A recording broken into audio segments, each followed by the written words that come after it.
now, so, I mean... Yeah. So, provide the feedback, yo. If you guys want to see them in a different category, or if you really want to see them in both. We are juggling categories next year. We've thought of some things. Yeah. Better ways to quantify things, and... Yeah, we've got some plans to change things up.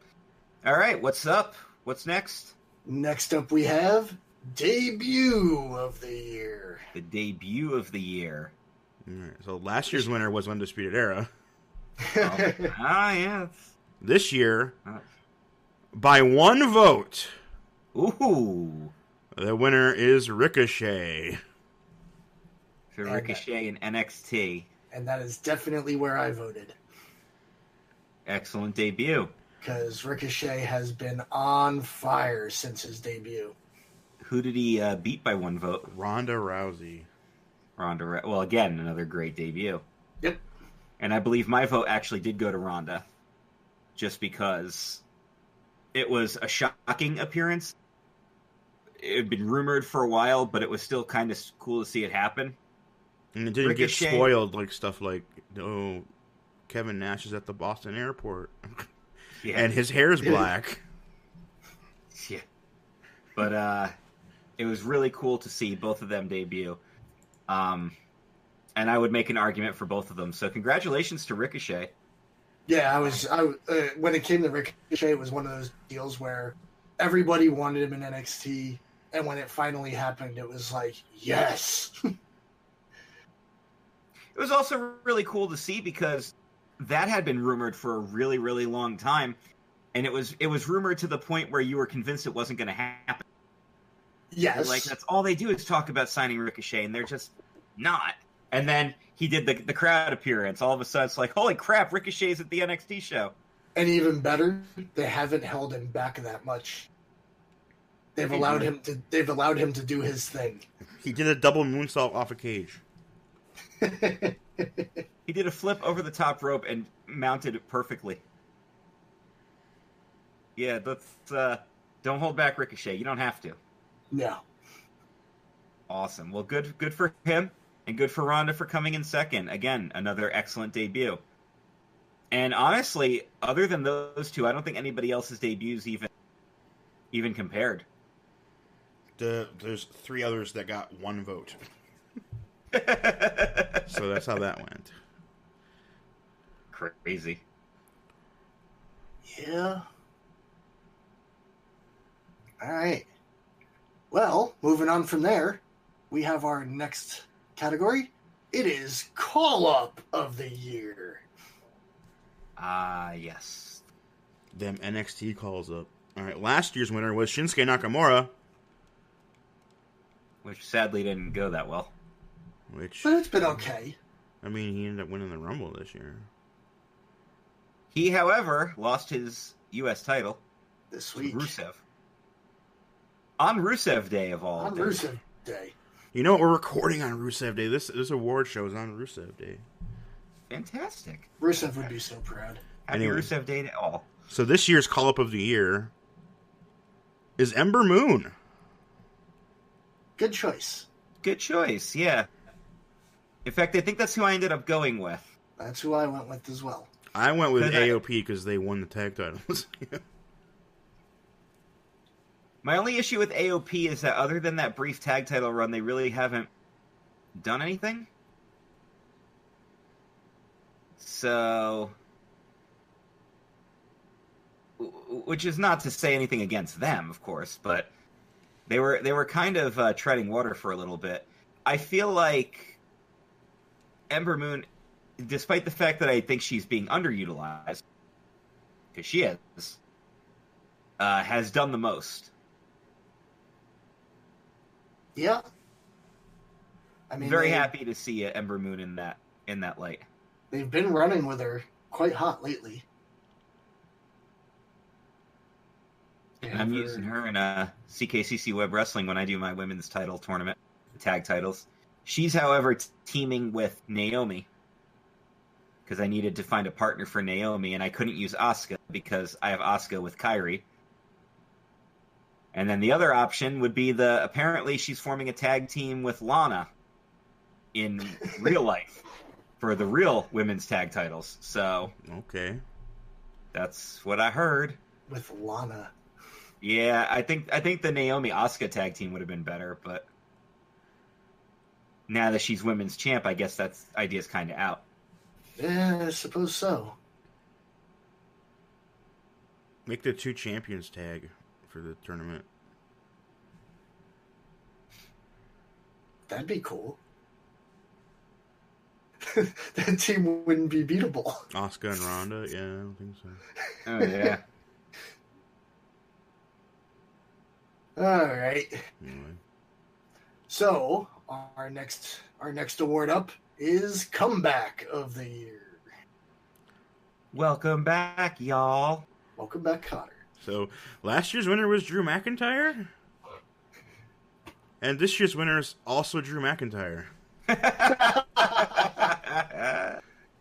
Well, I mean, he made a comeback to NXT last year, and he made his comeback to to Raw, or WWE main roster this year. And up until recently, they've had him pegged to be champion. He's been on fire, though. Oh, without a doubt. He got the big push, the big exposure. He's over. He's over, despite the fact that he's being pushed hard.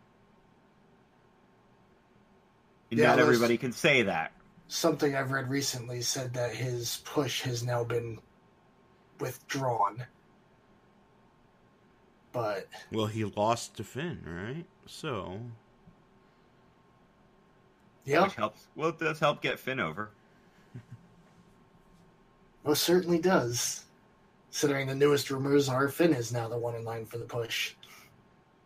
Well, that should have been the case the whole time, and I could argue, but we'll find out as the new year starts and we head towards Royal Rumble. That's true. indeed. Well, good for him. I don't actually remember who I voted for this one, so. I did vote for Drew. I know that. I think I did Ambrose. I may have voted for Ambrose. Ambrose was second, but it was like, you know, Right. not that close. All right. Shall we move on to the next one? We shall. All right. This is our first worst of the year. Worst feud. I know what I voted for here. I also know. So last year's was Josh Matthews versus Jeremy Borash. Oh, Ugh. that train wreck. This year, with exactly 50% of the vote, Bobby Lashley versus Sami Zayn. No question in my mind. Agreed. Garbage feud. I have absolute sisters. garbage. Horrible. Bobby's Bobby sisters. Lashley could have been a contender for comeback of the year. And the reason he wasn't was because he's been booked like shit. And he's still being booked like shit. I literally don't understand how this company can't book Bobby Lashley. We've seen Bobby Lashley booked well. We've actually seen it happen. Sure. Impact used to do it every week. Oh, God, I just don't understand how they don't do it. I really don't. And I don't know if I'll ever understand it. Because they probably think it's too easy to book someone like him. He's big and he's good. So we have to come up with something wacky. Because it'd be just too easy to make him just be a better wrestler and bigger than everybody else. Because that's the thing. Like, you've seen he's got power. He's got speed. He's got agility. I mean, the guy's got everything you could ask for in a wrestler. He's built like a brick shit house, and... Oh, that's because he's black, right? Racist. And he can freaking Hurricanrana with the size that he is. I mean, come on, guys. You gotta let the easy ones be strengths. easy, brother. The dude has virtually one weakness, and that's talking. And he can even do that if you kind of let him just open up. That's like how it took them 10 years to freaking push Mark Henry correctly, because they were like, he's just a big monster, we don't want to do that. And then what finally got him over? being a big fucking monster crushing people. Somebody's gonna get their ass kicked. Yeah. So, yeah, this one by far, cut and dry, easy. The next one we have is Best Feud of the Year. This one was a little harder for me, because there were two that I really, really wanted. Well, it wasn't harder for the rest of the people that voted. There was one that I know I voted for because it was basically my favorite thing of the year. Last year's winner was Jericho versus Owens. This year, with 75% of the vote, Johnny Gargano versus Tommaso Ciampa. Yep. Yeah, that was one of them. That's the one. Absolutely. I don't think there has been a better feud across the wrestling industry than these two. Not this year. And there's been a lot of good ones, but this one just brought a whole new dynamic to it. And it was great. And I'm still salty that Ciampa won't sell his goddamn shirt. What's really awesome is everything else that's been happening since then. I mean, they just did the DIY heel run where they beat up Aleister Black. Yeah, now they're like gonna team up again as heels. So like, yeah, I'll take it. You go from best friends to kicking the shit out of each other to best friends again. I love it. Yeah, you're right. Fuck these people. Damn marks. Well, I loved it. I think it's the best feud of the year. What else even got votes? The next highest was Daniel Bryan versus Miz, which was a good feud, but not in comparison. And which has now completely turned around because they're both heels. Right. Is he? Not quite sure the Miz is healing anymore. I mean, if you watch Chris Miz story. I haven't watched that yet. Oh, it's brilliant. So I didn't watch that. They like recreate with him, his parents, and Maurice recreate like 7 of the scenes. Oh, it's so good. Oh god! And then what the he said fuck one. Who should learn it from? Zack Ryder. That was the best. Mrs. Ryder. I think I know what we're watching tonight. It's literally only like 10, 12 minutes, if even that. And not even, it's like 5. Yeah. It's so good, though. All right. Well, that brings us over to our most overrated award. Last year's winner was Jinder, because remember, he was world champion for like 5 months last year. I try not to remember. I ignore that time period. Anyway, this year's winner is Baron Corbin. Yeah, he got